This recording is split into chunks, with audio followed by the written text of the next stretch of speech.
There will be no city-owned animal shelter. That one of the items to come out of the mayor's coffee with the public last Tuesday.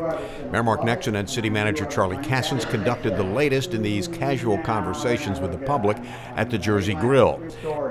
As you may recall, Humane Society head Victoria Cowper was recently fired by the Humane Society board.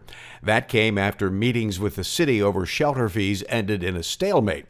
Cowper told council that more than $300,000 would be required from the city, a figure the city balked at, citing lower costs in other Arizona communities.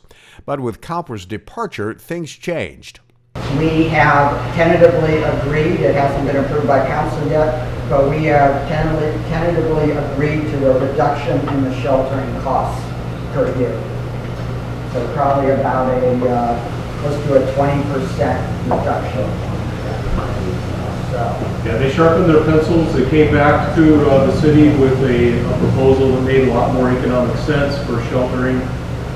So we're going to move forward in our budget and maintain our sheltering agreement, our contract actually with the Humane Society for a much lesser amount, almost $60,000 less than what we had previously paid per year. I know Chief Doyle in the police department is going to be really disappointed that he doesn't get to build an animal shelter, but he'll just have to get over it. And we're going to continue our relationship with the Humane Society with respect to sheltering. I'm happy to report that by comparison, 8 years ago, the contract that we have with the Humane Society now is some $500,000.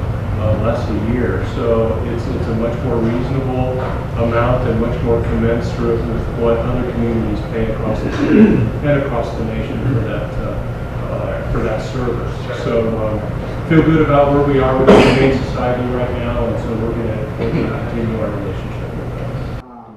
No word on the exact amount of the sheltering agreement, but as Cassens stated, it will be a significant reduction. Jim Matthews, Havasu Video News.